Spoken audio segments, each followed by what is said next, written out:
नववर्षाच्या पहिल्याच दिवशी नाशिक जिल्ह्यात एक मोठी दुर्घटना घडली। इगतपुरीत जिंदाल कंपनीला भीषण आग लागली। बॉयलरच्या स्फोटामुळे कंपनी आगीच्या ज्वाळांनी वेढली गेली। दरम्यान ही आग अजूनही नियंत्रणात पूर्णपणे आलेली नाहीये। त्यामुळे आगीवर नियंत्रण मिळवण्यासाठी जवानांकडून अग्निशमन दलाकडून शर्थीचे प्रयत्न सुरू आहेत। दुसरीकडे मुख्यमंत्र्यांनी सिल्लोडमध्ये आज जाहीर सभा रद्द केली आणि इगतपुरीच्या आगीच्या घटनाच्या पार्श्वभूमीवर त्यांनी तातडीने इगतपुरीला रवाना झाले। मुख्यमंत्री एकनाथ शिंदेंनी खासगी रुग्णालयात जाऊन जखमींची विचारपूस केली। सरकारकडून मृतांच्या वारसांना 5 लाखांची मदत जाहीर करण्यात आली।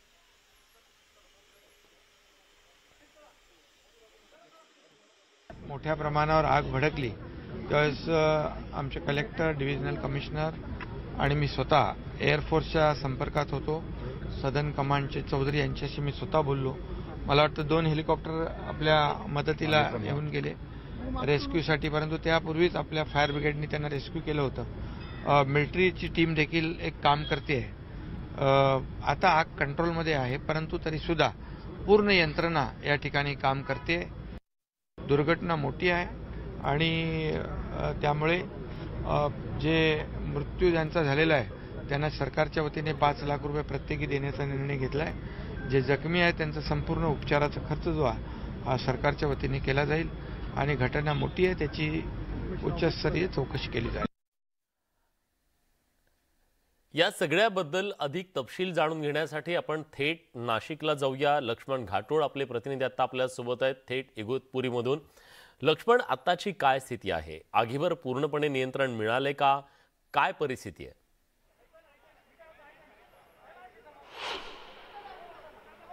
नाशिकच्या जिंदाल कंपनीमध्ये लागलेल्या आगीची आताची परिस्थिती जर बघितली तर साधारणतः आग काही प्रमाणात नियंत्रणात आणण्यात प्रशासनाला यश आलेलं आहे। मात्र ज्या भागामध्ये ही आग लागलेली आहे त्या ठिकाणची आग मात्र पूर्णतः अद्यापही विझलेली नाहीये। ती विझवण्यासाठी म्हणून सगळे प्रयत्न या ठिकाणी सुरू आहे। ही आग विझवण्यासाठी केवळ पाणी मारून ही आग विझणार नव्हे तर यासाठी फोमचा वापर करून ही आग विझवली जाणार आहे, अशा प्रकारची माहिती मुख्यमंत्र्यांनी देखील दिली आणि प्रशासनाच्या अधिकाऱ्यांनी देखील दिलेली आहे। त्यामुळे आता प्रशासनाच्या समोर एकच चॅलेंज आहे, ते म्हणजे ही जी आग सुरू आहे ती आग वाढू न देता केवळ ज्या ठिकाणी आग पसरेल त्या ठिकाणची आग पाण्याच्या साहाय्याने विझवणं आणि फोम जेव्हा जेव्हा उपलब्ध होईल, जसा जसा उपलब्ध होईल तशा पद्धतीने ही आग आटोक्यात आणणं। साधारणतः उद्याचा पूर्ण दिवस ही आग आटोक्यात आणण्यासाठी जाईल, अशा प्रकारची माहिती जी आहे ती प्राप्त झालेली आहे। आपण पुन्हा एकदा ही जी कंपनी आहे त्याच्या परिसराचा हा सगळा भाग बघणार आहोत। आता देखील प्रवेशद्वारावरती अशा प्रकारचा बंदोबस्त जो आहे तो तैनात करण्यात आलेला आहे आणि आग ज्या कंपनीच्या परिसरामध्ये लागलेली आहे या गेट पासून साधारणतः 1 किलोमीटर आतमध्ये ही आग जी आहे ती लागलेली आहे। आगीचे लोट जे आहे ते अजूनही बाहेर पडताना आपल्याला पाहायला मिळतात। मी यापूर्वी असे सांगितलं की या कंपनीमध्ये अनेक त्रुटी ज्या आहे त्या फायर ऑडिटच्या संदर्भातल्या असल्याचं देखील प्रशासनाच्या निदर्शनास आलेलं आहे। याचं कारण असं आहे, फायर सेफ्टीसाठी लागणाऱ्या ज्या काही यंत्रणा आहे त्या यंत्रणा ज्या आहे त्या या कंपनीमध्ये उपलब्ध नसल्यामुळे ही आग जी आहे ती काही वेळामध्ये आटोक्यात येऊ शकली नाही। खरं तर कंपनीमध्ये एक स्क्रॅप झोन असतो, तो स्क्रॅप झोन देखील या ठिकाणी पूर्णतः कार्यान्वित नव्हता। त्याचबरोबर ज्या क्षणाला या केमिकल कंपनीत आग लागते त्या क्षणाला या कंपनीमध्ये एक फोम असलेली अग्निशमन दलाचा बंब या कंपनीमध्ये स्वतःचा असणं अपेक्षित आहे, मात्र तो फोमचा बंब या कंपनीमध्ये उपलब्ध नव्हता। त्यामुळे ही आग जेव्हा पेट घेतला, जेव्हा ही आग भडकली त्या क्षणाला तो बंब त्या ठिकाणी उपलब्ध नसल्यामुळे ही आग जी आहे ती मोठ्या प्रमाणात भडकत गेली, मोठ्या प्रमाणात वाढत गेली आणि त्याचा परिणाम म्हणून अशा प्रकारे ही आग संपूर्ण परिसरामध्ये पसरली आणि त्याचा हा सगळा परिणाम आपण दृश्यांमध्ये बघितला। अनेकांना आपला जीव गमवावा लागला तर अनेक लोक आजही या क्षणाला देखील मृत्यूशी झुंज देत आहे। कंपनी व्यवस्थापनाच्या हलगर्जीपणाचा हा सगळा फटका आहे का असा प्रश्न उपस्थित केला जातोय। या कंपनीच्या ऑडिट रिपोर्टमध्ये देखील या सगळ्या प्रकरणावरती ताशेरे ओढल्याची माहिती न्यूज 18 लोकमतला सूत्रांनी दिलेली आहे आणि ऑडिट रिपोर्टमध्ये ताशेरे ओढल्यानंतर देखील कंपनी व्यवस्थापनाकडे कुठल्याही प्रकारचे फायर सेफ्टीच्या उपाययोजना या कंपनीत करण्यात आलेल्या नव्हत्या आणि त्याचा परिणाम म्हणून आज इतक्या मोठ्या प्रमाणात ही आग लागली। ज्याच्यातला सगळ्यात महत्त्वाचा आणि प्रमुख मुद्दा जो आहे, ज्या क्षणाला त्या कंपनीत एखादी छोटी मोठी आग लागते ती आग लागल्याबरोबर त्या ठिकाणी एक फोमची ॲम्ब्युलन्स असणं आवश्यक आहे। अर्थात ॲम्ब्युलन्स याला आपण अग्निशमन बंब म्हणतो, या कंपनीच्या भाषेमध्ये त्याला अँब्युलन्सच म्हटलं जातं आणि ही फोमची अँब्युलन्स या ठिकाणी नव्हती आणि त्यामुळे कदाचित ही आग जी आहे ती आटोक्यात येऊ शकली नाही. कदाचित या सगळ्याला नेमकं हे प्रशासन जबाबदार आहे, त्यांच्यावर काय कारवाई होते हे पाहणं महत्त्वाचं असणार आहे, कारण दोघांचा जीव गेलाय तर अनेकांचा जीव धोक्यात गेलेला आहे. धन्यवाद तुम्ही दिलेल्या सगळ्या सविस्तर माहितीबद्दल. इकडे नाशकातली ही आग विझते ना विझते तोच सोलापुरातल्या बार्शीमध्ये फटाक्यांच्या कारखान्यामध्ये भीषण असा स्फोट झाला आणि या स्फोटात तिघांचा मृत्यू झालाय तर 9 जण जखमी झाले. बार्शी तालुक्यातल्या पांगरी गावाजवळची ही दुर्घटना आहे. फटाके बनवताना हा स्फोट होऊन भीषण तिथं आग लागली. यावेळी कारखान्यात 40हून अधिक कर्मचारी काम करत होते असं स्थानिकांकडून सांगण्यात आलं. त्यामुळे या दुर्घटनेतला मृतांचा आकडा वाढण्याची भीती व्यक्त होती.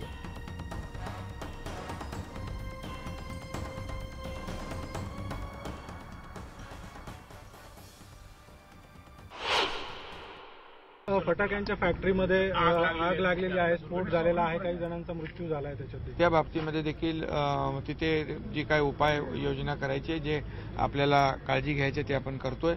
बाकी पहिलं तर आपल्याला प्राधान्य याला दिलं पाहिजे की रेस्क्यू आणि त्या लोकांचा जीव वाचवण्यात ते आपण करतो. तर फटाके बनवताना हा स्फोट झाला आणि भीषण अशी आग लागली. या सगळ्याबद्दल अधिक तपशीलवार माहिती देण्यासाठी राजेंद्र राऊत बार्शीचे आमदार आता आपल्यासोबत जोडले गेलेले आहेत. ज्या प्रकारची ही दुर्घटना आहे ही यात मृतांचा आकडा वाढण्याची सुद्धा भीती व्यक्त केली जाते. काय नेमकी आत्ताची परिस्थिती आहे? प्रशासनाने तुम्हाला या दुर्घटनेबद्दल काय माहिती दिली आहे? प्रशासनाने आम्ही सुरुवातीपासूनच या ठिकाणी आहे. सुरुवातीला गावकऱ्यांनी मदत केली एक अर्धा पाऊण तास. हा. आणि त्यानंतर सगळी यंत्रणा इथं फायर फायटरचे जवळपास 7 गाड्या आहेत उपलब्ध सुरुवातीपासून. MSCB, तहसीलदार, SP स्वतः सगळेच प्रांत वगैरे सगळे आहेत इथं. आम्ही पण मगापासूनच आहे आणि 3 मयत झालेले आहेत आता कामगार. हा. पण राऊत साहेब, नेहमीप्रमाणे आपण बघतो म्हणजे उस्मानाबाद जिल्हा असेल किंवा सोलापूर जिल्हा असेल, अनेक फटाक्याचे कारखाने इकडे आहेत. अतिशय ज्वालाग्राही असा हा पदार्थ दारू तिथं असते आणि या ज्वालाग्राही अशा प्रकारचं काम करणारे जे कर्मचारी असतात, मजूर असतात, ते पोटापाण्यासाठी धोकादायकरित्या काम करत असतात. कारखान्यांमध्ये सुद्धा कुठल्याही प्रकारची सेफ्टी नसते. हे वारंवार समोर येऊन सुद्धा या कारखान्यांवर कारवाई का होत नाही? बिनबोभाट हे सगळं का सुरू आहे? नाही, होणं अत्यंत गरजेचं आहे. आता मी पण पाहिली परिस्थिती. गावापासून जवळपास 1 किलोमीटरच्या पुढे आहे ते कारखाना.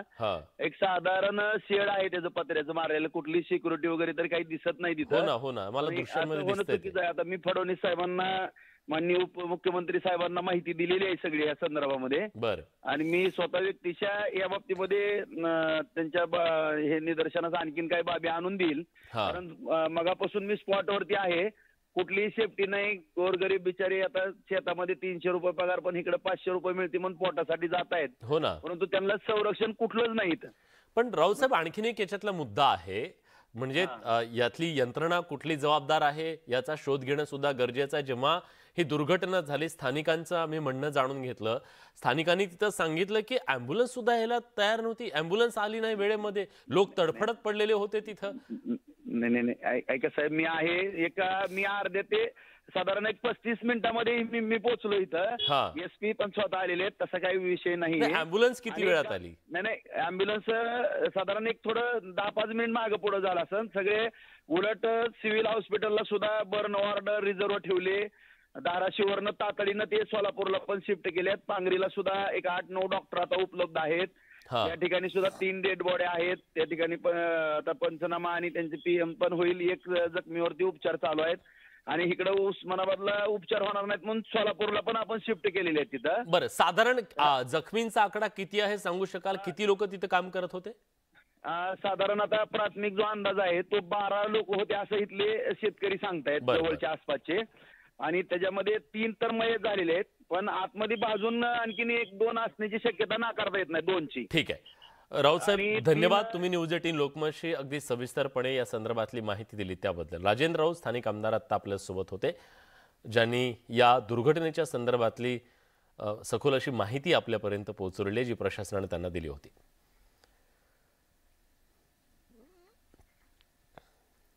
आगीच्या या बातमीच्या नंतर बातमी राजकीय ठिणगीची, आणि ही ठिणगी पडली आहे बाळासाहेबांच्या शिवसेनेमध्ये.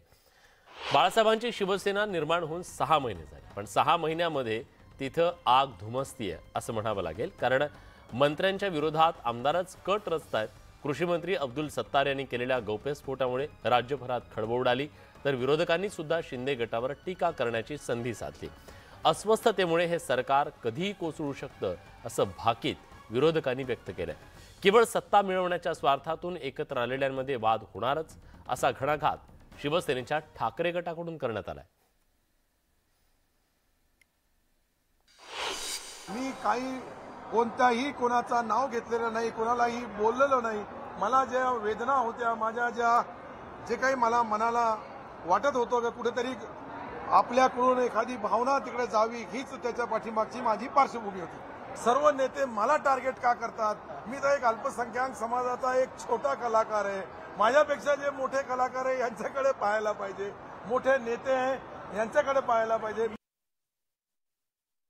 ज्यांच्याबरोबर गेले त्यांना विचारा ना म्हणू, त्यांना विचारायचं.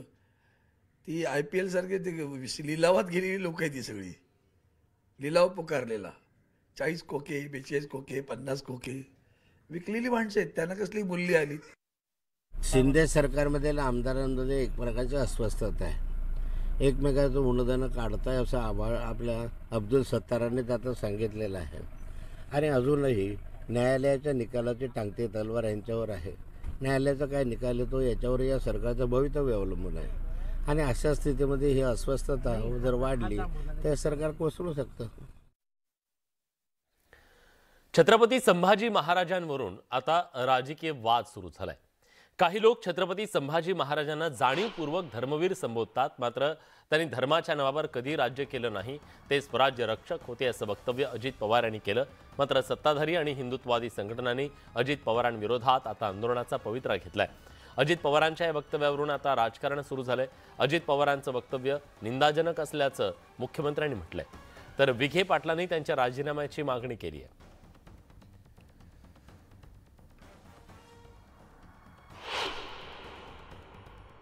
बोलताना सगळ्यांनी माहिती घेऊन बोललं पाहिजे, काही तारतम्य बाळगून बोललं पाहिजे. धर्मवीर ही पदवी आम्ही तुम्ही दिलेली नाहीये, ही त्यांना वर्षानुवर्षपूर्वी पासून त्यांना धर्मवीर म्हणतात. ते स्वराज्य रक्षक आहे, स्वराज्याची त्यांनी राखण केलेली आहे, संरक्षण केलेलं आहे. त्यामुळे अजितदादासारख्या माणसाने अशा प्रकारचं बोलणं हे मला वाटतं योग्य नाही आहे. त्यांनी सगळी माहिती घेऊन बोलायला पाहिजे, कारण त्यांनीच महापुरुषांचा ज्यांनी अपमान केला त्यांच्यावर फार मोठी टीका केली होती. आता आम्ही काय करायचं त्यांच्यावर? त्यामुळे अशा प्रकारचं वक्तव्य हे निंदाजनक आहे. खऱ्या अर्थानं राष्ट्रधर्म, स्वधर्म आणि हिंदू धर्माच्या रक्षणासाठी त्यांनी खरं आपलं बलिदान दिलं. मला वाटतं अजित पवार हे जाणीवपूर्वक आज जनतेची दिशाभूल करताना दिसत आहेत. पण ते विसरलेत की छत्रपती संभाजी महाराज हे स्वराज्याचे रक्षक होतेच, परंतु ते धर्मवीर देखील होते.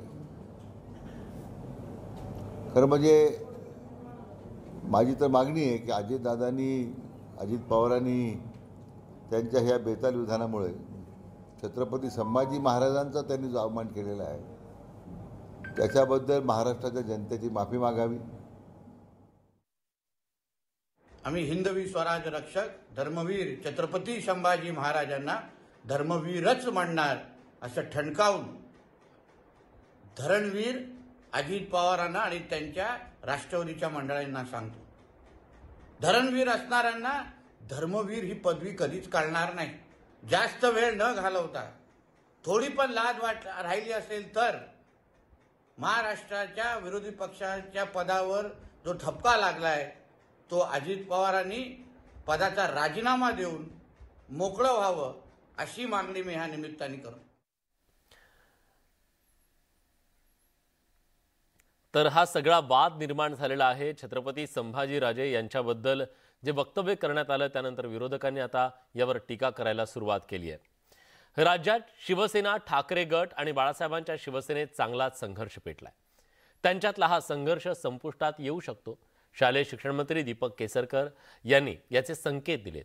मात्र दीपक केसरकर यांनी उद्धव ठाकरेंना एक सल्लाही दिलाय। केसरकरांनी नेमका काय सल्ला दिलाय बघूयात खास रिपोर्ट। दोन्ही शिवसेना पुन्हा एकत्र, एकसंधपणे हाती भगवा झेंडा। केसरकरांचा उद्धव ठाकरेंना सल्ला, सल्ला ठरणार परिवर्तनाची नांदी। राज्यात लवकरच नवी घडामोड। हेच शिवसेना गीत ऐकून शिवसैनिक आणि नेत्यांना स्फुरण येतं। निवडणुकीच्या काळात हेच गीत ऐकून शिवसेनेनं अनेक ठिकाणी एक हाती शिवसेना आणली होती। मात्र 6 महिन्यांपूर्वी एका शिवसेनेच्या 2 शिवसेना झाल्या। एकनाथ शिंदेंनी बाळासाहेबांच्या शिवसेनेच्या माध्यमातून भाजप सोबत युती करून नवं सरकार सत्तेत आणलं। परिणामी अनेक वर्ष एकत्र राहिलेल्या नेत्यांची 2 गटात विभागणी झाली। मात्र पुन्हा एकत्र येण्यासाठी या नेत्यांचं मन आतुर असल्याचं स्पष्ट झालंय। शालेय शिक्षण मंत्री दीपक केसरकर यांनी शिर्डीत याविषयी थेट भाष्यच केलं। ज्यांनी बाळासाहेबांच्या विचाराचा लढा लढवला ती लोक अशी सहजासहजी सोडून जात नाही। काहीतरी निश्चितपणे असं घडलेलं आहे की ज्याच्यामुळे ही लोक बाहेर पडली आणि ते काय घडलं याचं आत्मपरीक्षण जसं मी केलं पाहिजे तसं आमच्या पक्षप्रमुखांनी सुद्धा केलं पाहिजे त्यावेळेच्या, असं मला वाटतं। आणि तसं झालं तर मग शिवसेना एक संघ व्हायला वेळ लागणार। उद्धव ठाकरेंनी आत्मपरीक्षण केल्यास शिवसेनेचे दोन्ही गट एकत्र येऊ शकतात। ज्या लोकांनी बाळासाहेब ठाकरेंच्या विचारांसाठी लढा दिलाय ते लोक इतक्या सहजासहजी शिवसेना सोडून जाणार नाहीत। निश्चितपणे काहीतरी घडल्याशिवाय आमदार शिवसेना सोडणार नाही, असंही दीपक केसरकरांनी स्पष्ट केलं। मात्र दोघांमध्ये झालेल्या संवादाची माध्यमांमध्ये झालेली चर्चा आणि बातम्या यावर केसरकरांनी नाराजी व्यक्त केली। कटुता कमी करणं हे उद्धव साहेबांच्या हातामध्ये आहे। मी काल जेव्हा त्यांना भेटलो त्यावेळेला ते भावनाविवश झालेले होते। ते काय बोलले, मी एक त्यांना मानणारा, त्यांच्याबद्दल आदर ठेवणारा मनुष्य आहे आणि त्याच्यामुळे मी त्यांना काहीच उत्तर दिलेलं नव्हतं। मी फक्त एवढंच म्हटलं की साहेब मला आपल्याबद्दल आदर आहे आणि तो आदर मी पक्ष सोडतानाच त्यांना दाखवलेला होता। मी त्यांना सांगितलेलं होतं की साहेब ज्याला घर पेटतं त्याला ती आग अगोदर विझायला लागते। कशामुळे लागली हे नंतर बघूया, आधी आपण आपलं घर सुरक्षित ठेवूया। उद्धव ठाकरे कटुता कमी करण्यासाठी काय प्रयत्न करतील का हे काही अजून तरी स्पष्ट झालेलं नाही। मात्र नागपूरमधील हिवाळी अधिवेशनात उद्धव ठाकरे आणि दीपक केसरकरांमध्ये संवाद झाला होता। त्यावेळी उद्धव ठाकरेंनीही आत्मपरीक्षणावर भाष्य केलं होतं। दोन्ही शिवसेना एकत्र येण्यासाठी आत्मपरीक्षण हाच मार्ग असल्याचं उद्धव ठाकरे आणि दीपक केसरकरांच्या वक्तव्यावरून स्पष्ट होतं। आता आत्मपरीक्षण करून कटुता कमी करण्यासाठी कोण पुढाकार घेईल हा प्रश्नही तितकाच महत्त्वाचा आहे। आणि दोन्ही बाजूंनी जर सकारात्मक पावलं टाकली गेली तर पुन्हा एकसंध शिवसेना दिसण्याची शक्यता नाकारता येत नाही। Bureau report, news 18 Lokmat. यानंतर बातमी राजधानी दिल्लीतून आहे। राजधानी दिल्ली पुन्हा एकदा हादरली आहे। भरधाव कार चालकानं स्कूटीवरच्या तरुणीला धडक दिली। धडकेनंतर कार चालकाने या तरुणीला 10 किलोमीटर पर्यंत फरफटत नेलं। यानंतर या तरुणीचा जागीच मृत्यू झाला। या तरुणीला इतक्या वेगानं फरफटत नेलं की तिचा विवस्त्र अवस्थेतला मृतदेह सापडला। घटनेच्या वेळी कार चालकासह कारमधील अन्य 4 जण दारूच्या नशेत असल्याचं कळतंय। पोलिसांनी या 5ही जणांना अटक केली आहे। या 5ही जणांविरोधात गुन्हा दाखल करण्यात आलाय। अतिशय संतापजनक अशी ही घटना दिल्लीच्या रस्त्यावर घडली आहे।